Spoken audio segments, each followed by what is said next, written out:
Hello everyone, welcome to trending economics. तो इस video में हम समझने वाले हैं आगम चैप्टर का एक छोटा सा टॉपिक जिसको बोलते हैं औसत आगम यानी एवरेज रेवेन्यू। आखिर ये क्या होता है इस वीडियो में थोड़ा डिटेल से जानेंगे। देखो, जब हम कुल आगम को बेची गई मात्रा से विभाजित कर देते हैं तो हमें जो राशि यानी अमाउंट प्राप्त होती है वह औसत आगम होता है, एवरेज रेवेन्यू होता है। तो आपके पास टोटल रेवेन्यू है, उसको टोटल क्वांटिटी जो है उससे अगर डिवाइड कर देंगे, जो अमाउंट आपको मिलेगा उसके बाद वही आपका औसत आगम यानी एवरेज रेवेन्यू होगा। एक और डेफिनेशन देखते हैं, अर्थात औसत आगम यानी एवरेज रेवेन्यू उत्पादन की गई इकाइयों की मात्रा की बिक्री से प्राप्त कुल आगम यानी टोटल रेवेन्यू का उन्हीं इकाइयों से विभाजन है। तो ये थोड़ा सा टफ लग सकता है, जो नीले से पॉइंट लिखा है वो आप समझिए, बिल्कुल आपको समझ में आ जाएगा औसत आगम एवरेज रेवेन्यू क्या होता है। अब हम औसत आगम का फॉर्मूला देख लेते हैं। तो ए आर यानी average revenue equal to total revenue यानी टी आर।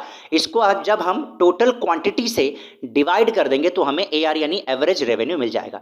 दूसरा फॉर्मूला सेम ही है, A R equal to P into Q. भाई P into Q T R ही तो होता है, अपॉन क्यू क्वांटिटी से डिवाइड कर देंगे हमें ए आर मिल जाएगा। और एक बात ध्यान रखिएगा, ए आर जो होता है वही प्राइस होता है, ठीक है। Average revenue equal to price. अब हम उदाहरण देखते हैं जिससे हमें बिल्कुल क्लियर हो जाए औसत आगम, ठीक है। तो देखिए, एक फर्म के पास पेन की 20 मात्राएं हैं, वह उन पेन को बाजार में 10 रुपए पर पीस के हिसाब से बेचता है। तो औसत आगम ज्ञात कीजिए। तो एक फर्म है, ठीक है, उसके पास पेन है, पेन की कितनी क्वांटिटी है?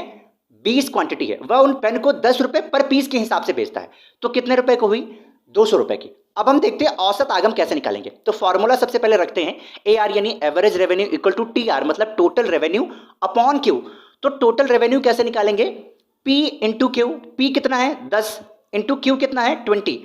तो P इंटू क्यू अपॉन फिर से क्यू करेंगे, फिर 20 से डिवाइड कर देंगे। तो P इंटू क्यू कितना हो गया? 200 अपॉन 20।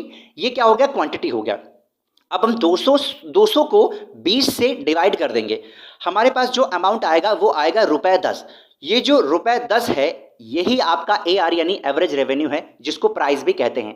एक लास्ट में नोट है, बहुत इंपॉर्टेंट है, कि औसत आगम हमेशा ही कीमत के बराबर होता है। तो जो आपका एवरेज रेवेन्यू आएगा वो हमेशा प्राइस के बराबर आएगा। तो ध्यान से देखिए, पेन का प्राइस कितना था? 10 रुपए था, और अंत में ए आर यानी एवरेज रेवेन्यू कितना आया? वो भी 10 रुपए आया। ये दोनों आपस में बराबर ही होते हैं, हमेशा बराबर होते हैं।